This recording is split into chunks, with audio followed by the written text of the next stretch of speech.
예, 민주당이 발표한 사법개혁안을 놓고 여야가 거세게 충돌하고 있습니다. 네, 관련 내용 포함한 정치권 이슈들 오늘은 박성민 전 더불어민주당 최고위원, 박민영 국민의힘 대변인과 함께 짚어보겠습니다. 두 분 어서 오십시오. 안녕하십니까. 자, 민주당이 대법관을 현재 14명에서 26명으로 늘리는 내용의 사법개혁안을 발표를 했습니다. 관련한 여야 입장 먼저 들어보시죠. 저들이 추진하는 사법개혁은 개혁이 아닙니다. 권력의 하수인으로 만들겠다는 사법장악 로드맵입니다. 태산이 높다 하되 다 하늘 아래 매입니다. 법원이 아무리 높다 한들 다 헌법 아래에 있는 기관입니다. 하늘 아래, 헌법 아래 존재하는 것입니다. 예, 보신 것처럼 민주당이 사법개혁안을 발표를 했습니다. 일단은 이 재판소원법 같은 경우는 일단은 이번에는 빠졌습니다. 그럼에도 불구하고 일단은 국민의힘에서는 이것이 이제 사법 장악을 하기 위한 어떤 로드맵이 시작됐다라고 지금 강하게 좀 비판하고 있는데 어떻게 좀 평가를 해야겠습니까? 근데 이제 대법관 수 같은 경우에 한 해 상고 사건이 4만여 건에 이르는 점을 고려한다면 늘리지 않는 게 사실은 이상한 상황이다 이렇게 볼 수 있을 것 같고요. 그 외에도 뭐 하급심의 판결문을 확대한다 이런 내용 같은 경우에는 국민들의 알 권리를 보장하는 그리고 강화하는 내용이고 압생영장에 대해서 사전 신문제를 도입하는 건 역시도 이 수사기관의 압수수색 남용을 막기 위해서라도 필요한 조치라고 평가해 볼 수 있겠습니다. 그러니까 이게 민주당에서 추진하겠다라고 하는 이 사법개혁안들이 처음 나오는 내용들이 아니라 사실은 십수년간 논의되어 왔던 어떤 법원과 관련한 그리고 법원에 대한 민주적 통제라든지 국민들의 권한 강화라든지 이런 면에서 불가피하게 필요한 조치다라고 평가해 볼 만한 부분이고 법원이 어떤 재판의 독립이라든지 사법부의 독립을 보장해야 된다라는 점에 대해서는 저 역시도 동의를 하지만 그렇다고 해서 지금 존재하는 문제점들을 간과하고 넘어갈 수는 없다라고 볼 수 있기 때문에 결국에는 골마 있는 문제들을 해결하기 위해서라도 이러한 개혁안들은 필요하다 이렇게 볼 수 있겠고요. 사실은 뭐 결과적으로 이 사법개혁안 자체를 이재명 대통령과 연결지어서 말씀을 하시는 야당의 공격이 있는데 거기에도 좀 동의할 수가 없는 게 이런 뭐 법관의 뭐 증언이라든지 아니면 임명이라든지 이런 부분들은 차기 정부에서도 동일하게 적용되는 내용들입니다. 그렇기 때문에 특정 정부의 전유물이 될 수 없고 사유물이 될 수 없다는 점을 고려한다면 이런 부분에 대해서라도 특정 정부와 연결지어서 얘기를 하는 것보다 내용적으로 구조적 개혁이 이루어진다 이렇게 보시는 것이 맞겠습니다. 예.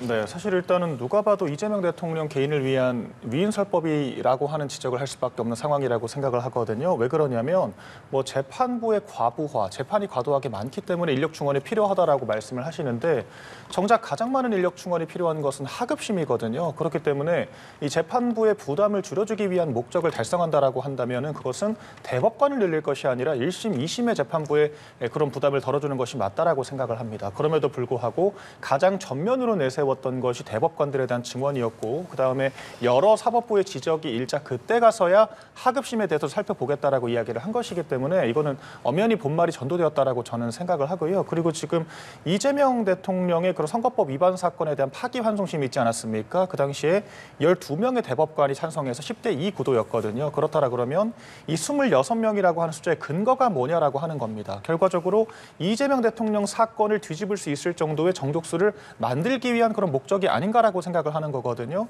이 법안이 통과가 된다라고 하면 이재명 대통령이 임기 5년 동안 22명의 대법관을 임명을 하게 됩니다. 그 과정에서 이재명 대통령에게 압도적 다수 의견으로 전원합의체에서 유죄 취지 파기환송을 했던 대법관들의 정족수가 역전될 수가 있다라고 하는 거죠. 현재 남아있는 절차가 고등법원에서 파기환송심에서 양형을 결정을 하고 다시 한번 상고를 하게 되면 그것이 대법원으로 다시 한번 돌아가도록 되어 있거든요. 결과적으로 이재명 대통령이 퇴임하고 나서 재판이 재개가 됐을 때 그 당시에 무죄를 만들기 위한 초석을 만드는 것이 아니냐라고 하는 의심을 강력하게 할 수밖에 없다라고 하는 거죠. 또한 지금 대법원에서 주장을 하는 것처럼 물리적인 공간을 비롯해서 업무 관할 문제까지 적합성 자체가 검증되지 않은 상태거든요. 그렇기 때문에 대법관, 그러니까 법원, 그 전국 법원 회의 등을 통해서도 반대되는 의견을 여러 차례 밝혔던 것이라고 저는 생각을 하고요. 지금 이 타이밍에 이런 사법개혁을 한다라고 하는 것은 결과적으로 사법개혁의 탈을 쓴 이재명 대통령 면소법에 불과하다라고 필요하다라고 저는 생각을 하고 이 필요성에 대해서 더 엄밀한 검증이 필요하다라고 보고 있습니다.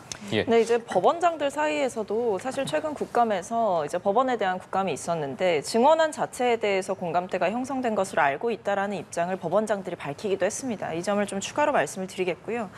그리고 지금 어떤 지금 대법관 추천위 구성 다양화 이런 부분도 법 개혁 내용 중에 들어가 있는데 이 부분은 결국 성별과 지역 여러 가지 면에서 경력 다양한 후보들을 추천할 수 있게 함으로써 대법관 구성을 다양화한다. 이런 부분들은 결국에 획일화된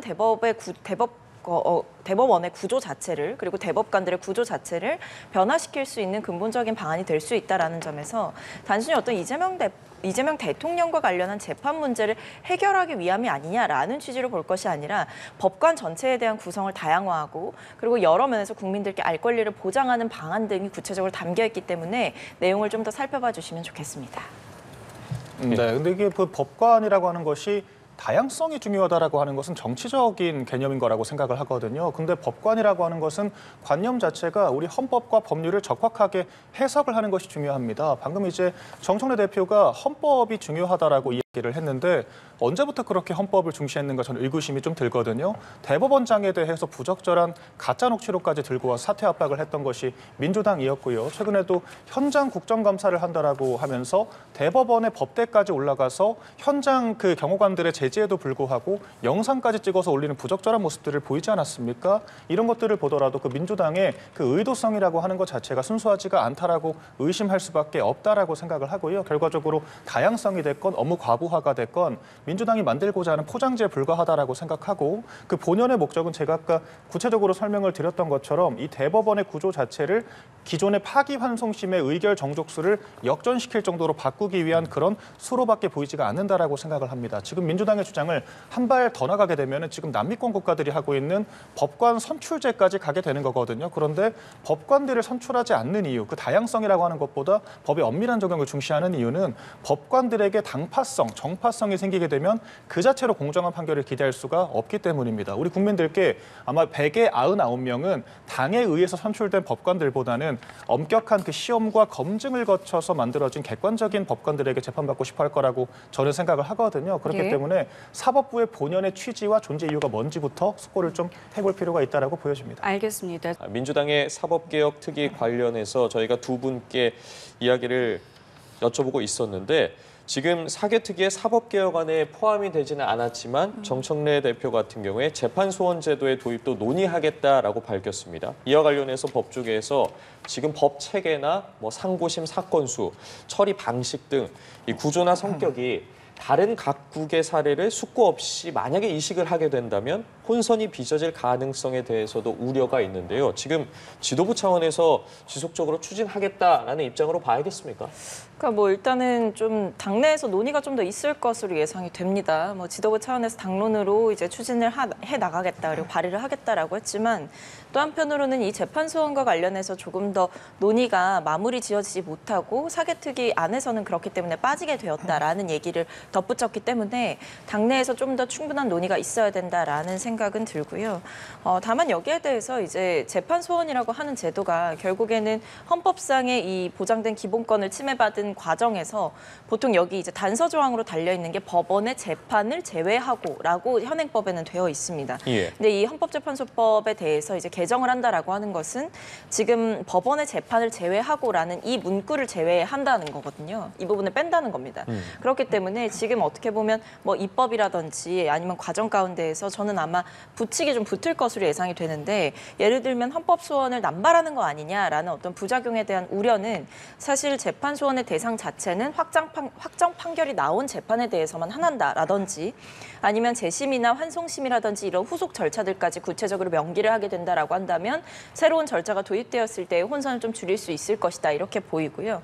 오히려 입법이나 행정으로부터 받았던 기본권 침해 같은 경우에는 구제를 받을 수 있는 여지가 충분히 열려 있지만 어떤 사법부 후보에 의한 기본권 침해를 당했을 경우에 여기에 대한 제대로 된 구제책이 없다, 이런 빈틈이 있다라는 지적은 있어 왔기 때문에 이 부분에 대해서 충분히 검토해 볼 만하다. 그리고 실제로 해외 사례에서도 뭐 독일이라든지 대만, 스페인, 체코 뭐 이런 곳에서도 사실은 곳곳에 이 재판 소원 제도가 있는 경우가 있기 때문에 아예 없는 제도를 처음 시행해 본다, 이것은 아니고, 그리고 충분히 여기에 대해서도 숙고가 필요하다라는 당내 공감대가 있기 때문에 앞으로 진행되는 논의 과정을 조금 더 봐주시면 될 것 같습니다. 네, 일단은 해외 사례를 언급을 하셨지만 헌법재판소가 있는지 없는지조차도 해외에는 다양한 사례들이 있거든요. 그리고 우리나라처럼 헌법재판소가 대통령과 국무위원들에 대한 탄핵까지 결정을 할 수 있을 정도의 막강한 권한을 가진 경우는 굉장히 드뭅니다. 그러니까 결과적으로 이 사법부의 중심이 되는 것은 대법원이 되어야 하는 건데 지금 안 그래도 막강한 헌법재판소에 더 많은 권한을 쥐어주겠다라고 하는 것이기 때문에 문제가 되는 거거든요. 또한 총체적으로 위헌의 소지가 있습니다. 그러니까 우리가 어떤 재판의 최종적인 결정을 하는 것은 대법원이라고 하는 것이 헌법의 정신인 건데 지금 사실상 헌법재판소가 대법원의 결정까지 뒤집을 수 있을 정도의 위력을 갖게 된다라고 하는 거거든요. 사심제로 작용을 하게 된다라고 하는 것이고 대법원의 구속력 있는 결정이 뒤집힐 수가 있는 것이기 때문에 이건 헌법과 충돌되는 문제가 발생할 수가 있습니다. 그렇다라 그러면 헌법재판소에서 재판소원을 통해서 이 3심까지의 과정을 한 번 더 짚어보고 그 과정을 대법원으로 한 번 더 보내서 재판을 하게 만드는 그런 식의 구조가 될 수밖에 없다라고 보는데 그럼 재판을 5번 이상 한다라고 하는 거거든요. 근데 지금 민주당이 대법관들을 증언하면서 뭐라 그랬습니까? 대법원의 업무 과부하 문제를 해결하기 위해서 증언을 한다라고 했잖아요. 그런데 심급을 몇 번이나 늘리겠다라고 또 이야기를 하면서 오히려 업무 과부하를 유도를 하고 있다라고 하는 겁니다. 이것은 엄연히 앞뒤가 맞지 않는 주장인 거거든요. 그럼 왜 이런 모순적인 주장이 발생을 하느냐? 결과적으로 이 모든 과정이 이재명 대통령 피고인 신분으로 있는 이재명 대통령의 재판을 무력화하고자 하는 그 목적 하나만을 위해서 무리하게 달려가고 있기 때문입니다. 결과적으로 선거법 위반 사건이 대법원까지 가서 파기환송심에서 유죄 취지 결정이 났기 때문에 이런 것들을 뒤집기 위해서는 재판 소원 등의 방식을 갈구할 수밖에 없는 거거든요. 우리가 이런 것들을 한 사람을 위해서 법과 시스템 자체를 바꾸는 것을 위인설법이라고 이야기를 하고요. 이런 위인설법을 남용을 하면서 헌법 자체의 근간을 뒤흔드는 것은 대단히 신중할 필요가 있다라고 생각을 하고 제가 우려가 되는 것은요. 지금 정청래 대표가 일단은 특위에서는 빠졌다라고 하지만 당론 추진하겠다라고 했습니다. 과거에도 정부와 여러 차례 당과의 갈등이 있었을 때 결과적으로 정부의 합리적인 의견을 뒤집고 당이 그런 강대강으로 이른바 개딸 강성 지지층들만 바라본 그런 압력들이 다 관철이 됐다라고 하는 거거든요. 그렇다라 그러면 이번에도 정청래 대표 말처럼 이 대법관 증언뿐만 아니라 4심제까지 통과가 되는 게 아니냐라고 하는 이런 의구심을 가질 수밖에 없는 것이고 이런 국민적인 우려는 더욱 커질 것이라고 생각을 합니다. 알겠습니다. 자, 그리고 오늘 두 분과 이 얘기도 좀 나눠보겠습니다. 이 부동산 대책을 두고 지금 여야의 격론이 오가고 있습니다. 특히 이 고가주택에 대해서 보유세 강화 여부가 지금 상당히 주목이 되고 있는데요. 관련 발언 듣고 대담 이어가겠습니다.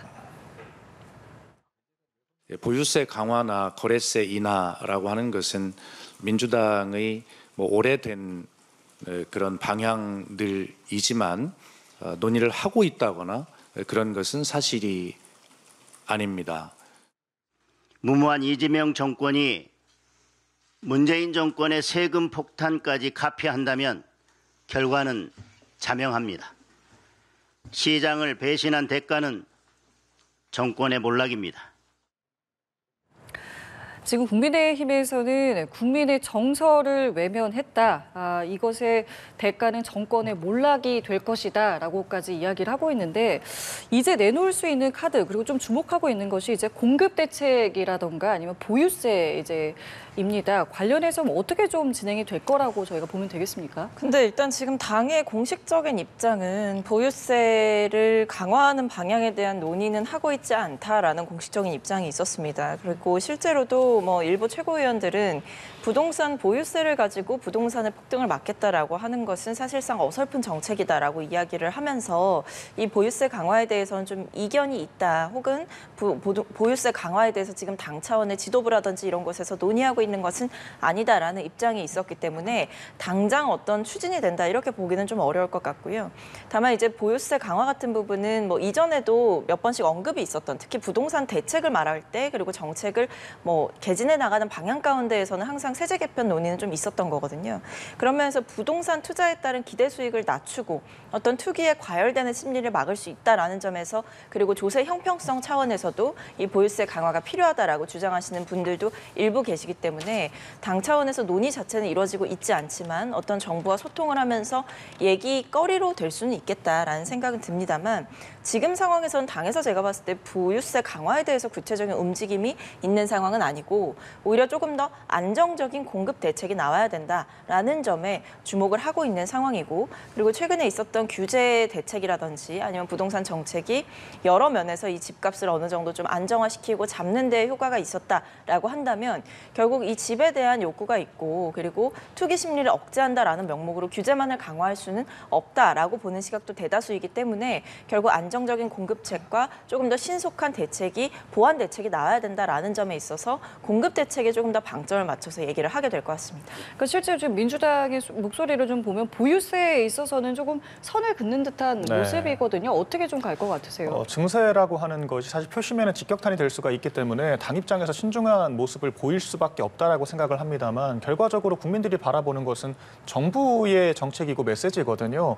구윤철 경제부총리가 50억짜리 집이 있는데 보유세 1%를 거두면은 매년 세금이 5천만 원이 부과가 되는 겁니다. 그럼 매달로 산정을 해도 보유세만 400만 원 이상을 낸다라고 하는 건데, 일반적인 집에서 받아들이기 힘든 그런 경우거든요. 그리고 비싼 집을 가졌다라고 해서 부자라고 단정할 수도 없습니다. 그러니까 오래전부터 이를테면은 강남에서 거주했던 특히 어르신들 중에서 당장 소득이 발생하진 않지만 집값이 노무현 문재인 정권을 거치면서 천정부지로 치솟아서 수십억을 호가하는 경우들도 있거든요. 이런 분들은 갑자기 그 세금 날벼락을 맞게 되는 결과가 되는 겁니다. 그렇다라 그래서 집을 갑자기 팔고 나가면 또 우리나라가 거래세가 엄청 높거든요. 그러면은 지금 주택 가격의 절반 수준밖에 안 되는 돈을 가지고 다른 다운그레이드를 시켜서 다른 주택을 구해야 되는데, 이런 경우는 굉장히 억울할 수가 있죠. 그렇기 때문에 보유세를 걷겠다라고 하는 것은 대단히 신중해야 되고, 가장 큰 문제는 이게 과연 그 집을 가진 사람이 오로지 본인이 부담을 하겠습니까? 결과적으로 그 세금이라고 하는 게 월세로 전가가 될 수밖에 없는 거거든요. 그럼 지금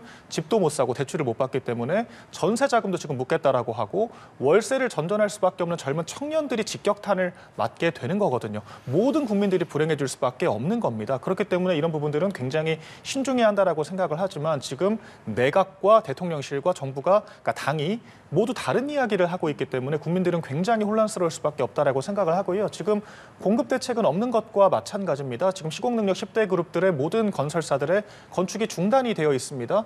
중대재해처벌법을 비롯해서 기업들을 계속해서 공격을 해왔기 때문에 공사 자체가 지금 될 수가 없는 환경이고, 그래서 2차 대책에서는 LH가 공급을 하겠다라고 발표를 했던 거거든요. 그런데 LH가 이번 정권이 끝날 시점인 2030년까지 첫 삽을 뜨겠다라고 하는 것을 국민들께서 어떻게 신뢰를 하고 공급을 기다릴 수 있겠습니까? 결과적으로 공급이 전혀 없는 상태에서 집값이 상승한다라고 하는 기대가 있는 상태라고 하면은 매도 물량이 나올 수가 없는 것이고, 실소유자들만 발을 동동 구를 수밖에 없고, 또한 이런 세금 부담까지 가게 된다면 결과적으로 월세를 전전하는 청년들도 끝없이 가난의 굴레에 갇힐 수밖에 없다라고 하는 것이기 때문에 지금 국민 전체를 가난하게 만들고 미래 세대를 약탈하는 그런 식의 잘못된 정책을 펼치고 있다라고 저희는 평가를 하고요. 이런 부분들에 대해서 국민들께서 엄밀하게 검증을 하고 심판하는 과정이 있을 것이라고 생각을 합니다. 예, 알겠습니다. 지금 집값, 보유세 관련해서 두 분께 여쭤보고 있었고, 그렇기 때문에 정치권에서 나오는 이슈들, 그리고 그 외에 나오는 발언들에 대해서 굉장히 하나하나 관심이 가는데,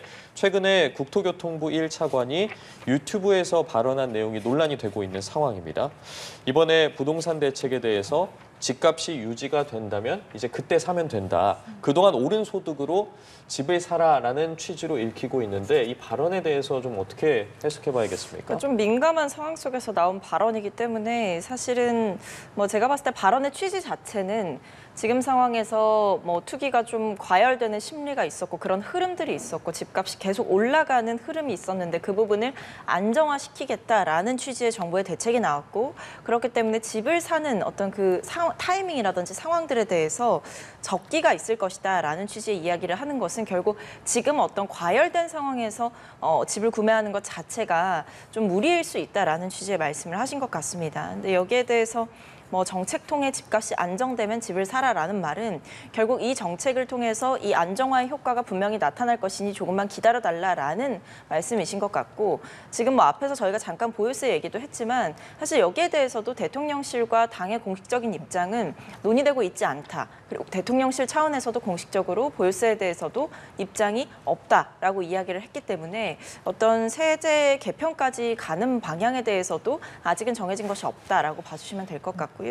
이런 국토교통부 1차관의 발언은 이번 정부 대책에 대한 자신감을 표현했고 그리고 실제로 갭 투자를 막고 실수요자를 좀 보호할 수 있는 방향으로의 정책 취지대로 실현이 될 것이다라는 취지의 이야기로 보입니다.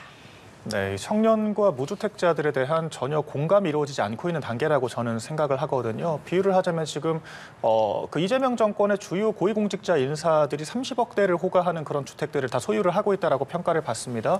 똘똘한 한 채를 갖고 있다라고 하는 것이고 김병기 원내대표도 그런 강남 일대에 있는 장미 아파트가 40억 원대를 호가한다라고 전해지면서 많은 공분을 사기도 했거든요. 근데 그렇게 자기네들은 이미 집 한 채씩을 가지고 있는 상황에서 서민들과 무주택자들에게 집값이 싸지면 사면 되지 않느냐라고 하는 것은 이건 농락이거든요. 그러니까 비유를 하자면 본인들은 옆에서 양껏 폭식을 하고 맛있는 음식 다 먹으면서 쫄쫄 굶고 있는 사람들한테 쌀값 싸지면 많이 먹으면 되는 거 아니냐라고 되묻는 저는 그런 장면이 연상이 되거든요. 어떤 감정을 느끼시겠습니까? 그리고 부동산 가격이 싸진다라고 하는 전제도 이미 6.27 1차 대책 때부터 문재인 정권 때 28차례 대책을 모두 합친 것보다 더 강력하다라고 평가를 받았고요. 유예 기간조차 없을 정도의 강력한 대출 규제를 했습니다.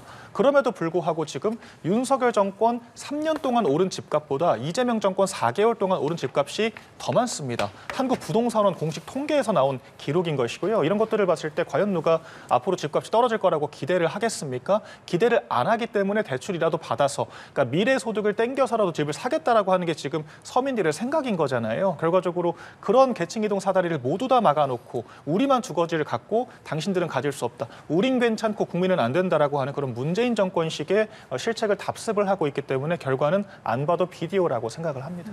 자, 그리고 지금 국회에서는 이재명 정부 첫 국감 2주차 일정이 진행이 되고 있습니다.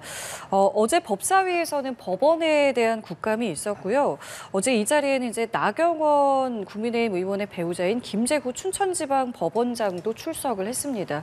때문에 민주당에서는 이제 이것은 이해충돌이다 이제 논란을 제기를 했고요. 나경원 의원은 이제 이해충돌은 아니지만 내가 오해의 소지가 있기 때문에 나가 있겠다라고 해서 자리를 옮겼는데요. 어제 모습 좀 어떻게 보셨습니까? 그러니까 자리를 옮긴 것 자체가 이해 충돌에 대한 우려가 있기 때문에 옮겼다고 저는 생각을 하는데요. 사실 말장난이라고 생각합니다. 이해 충돌은 아니지만 오해의 소지가 있다. 그러니까 이해 충돌이라는 것도 사실은 마찬가지인 거거든요. 현직 판사가 배우자로 지금 재직을 하고 있고, 근데 이제 뭐 지금 나경원 의원이 지금 법사위의 의원으로 또 이제 활동을 하고 있는 상황이라면 피감 기관이라고 볼 수 있는 이 법원에서 재직을 하고 있고, 그리고 심지어 현재 판결을 내릴 수 있는 현직의 판사로서 있다라고 한다면 이 법사위 의원으로서 일을 하고 있는 배우자 이런 상황들은 사실은 좀 공존해서는 안 되는 상황이다. 저는 이렇게 보이거든요. 결국 저 자리를 이석한 것도 뭐겠습니까? 본인이 있으면 이제 본인과 관계가 있는 여러 의원들이 있을 수가 있고 그 여러 의원들이 뭐 해야 될 질문을 하지 못하거나 아니면 국정감사가 제대로 이루어지지 않을 가능성이 있기 때문에 자리를 이석했다라고 볼 수가 있는 거거든요. 본인도 아예 아무런 문제가 없다라고 생각을 한다면 사실 이석의 필요조차 느끼지 못했을 것이라고 생각이 듭니다. 그런 면에서 이 나경원 의원이 본인의 배우자가 현직 판사로 재직을 하고 있는데 이 과정 가운데에서 법사위 위원으로서 활동을 한다라고 하는 것 자체가 좀 무리스러운 결정을 했던 것이 아닌가. 그리고 본인은 어떤 사적인 이익을 추구하지 않는다라고 얘기를 했지만 애초에 이 피감 기관이라고 하는 그 관계를 생각해 봤을 때 국회에서 권력에 대한 그 감시와 견제를 할 수 있고 사법부에 대해서도 감시와 견제를 할 수 있는 구조라는 점을 감안해 볼 때 이 뭐 어떤 사적인 이익을 주고받지 않았다라는 하는 취지의 이야기만으로 해명되지 않는 구석들이 많다라고 생각합니다. 애초에 법사위 활동 자체가 무리한 결정이었다라는 말씀이신데요. 어떻게 좀 네. 생각하세요? 저는 무법지대를 만든 민주당이 그 나경원 의원에게만 과도하게 엄밀한 원칙을 적용하는 것 자체가 자기 모순적이라고 생각을 하거든요. 사실 최근에 그 이화영 씨가 7년 8개월형을 확정을 받고 수감되어 있지 않습니까? 법사위에 증인으로 출석을 했는데 그 국감이 끝나고 나서 막간의 시간을 이용해서 여당 의원들과 화기애애하게 대화를 나누고 사진을 찍고 돌아다니는 모습들이 연출이 됐거든요.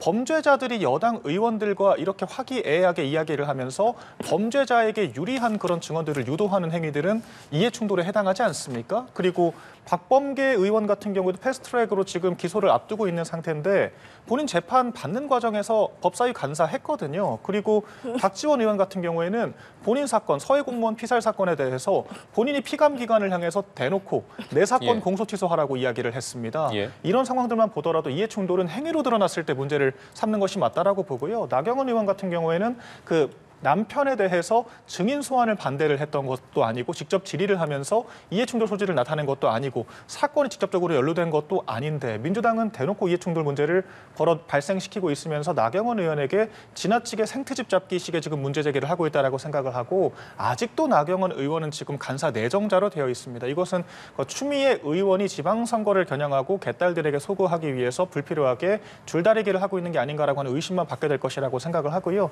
또 이제 민주당이 내로남불이 드러나면 또 어떤 핑계를 대면서 반대를 할지 앞으로 지켜보면 될 것 같습니다. 알겠습니다. 오늘 두 분 말씀은 여기까지 듣겠습니다. 지금까지 박성민 전 더불어민주당 최고위원, 박민영 국민의힘 대변인과 함께했습니다. 두 분 고맙습니다. 감사합니다.